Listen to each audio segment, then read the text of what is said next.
Another thumbs down right there. Anyways, so that's the scenario here. So a ship kind of looks down. Maybe the ship found something like the Titanic down there, right? And looks at the front and the back of it, and you somehow have to figure out how long is that thing down there based on this information, right? So, and watch this, the only side length that we know of this triangle, it's not even a side, it's the height, the depth here, right? But we can use it to figure out the rest. We can use it. Okay. Next, this one. What is this scenario? Well, this is an airplane, right? A pilot kind of looks down at the airport, like the landing strip, and you see here, these are also angles of depression. So this is an angle of depression. So is this other one. Okay, this one is also an angle of depression. How do you know it's an angle of depression? Because you've got your horizontal, right? This is the horizontal, and you measure from the top down to this one. Okay, so it's always going downward. Okay, that's angle of depression. What can you do with this information? Can we possibly find out this one right here, this angle, this little wedge here? Maybe let's highlight that.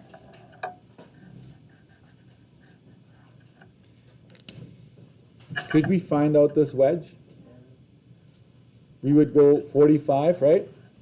Minus 30. Then you're left with the wedge. So I would figure that out here. Let's call it, I don't know, angle orange. Orange, you're glad it's Tuesday, right? 45 minus 30, that's 15 degrees right there.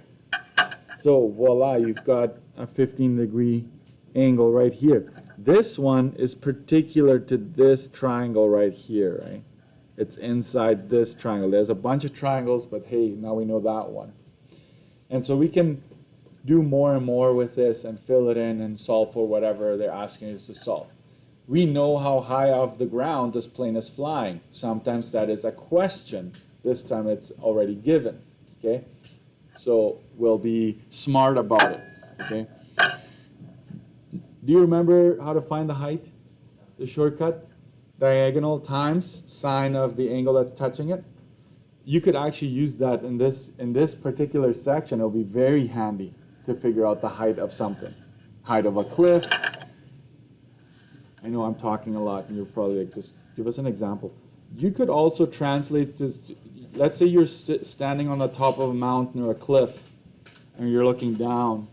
Same scenario, it doesn't have to be a plane, okay? Just make sure you understand that. Angle of elevation, this is the one we're more comfortable with, okay? So I call this AOE, right? AOE. And sometimes the question calls it angle of elevation, sometimes just angle.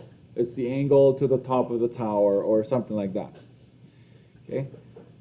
But here, this scenario here, this is your horizontal here.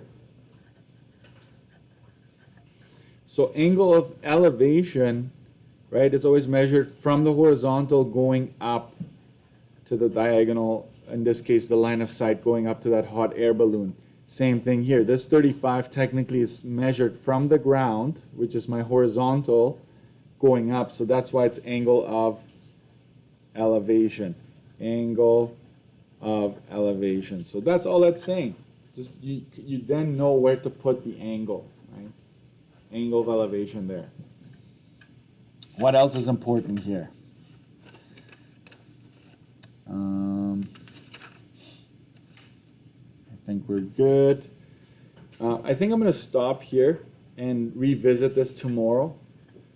But here is your first homework question here is to try 38 and 39. It's only sketch. So your homework is page 38 to 39, sketch only. Of course, my key, you know what? I'm not going to give you the key. We're going to come back the next day. Oops, I don't want to trip here. I'm going to come back tomorrow and we're going to compare, see if your sketches are holding up to the problem, okay?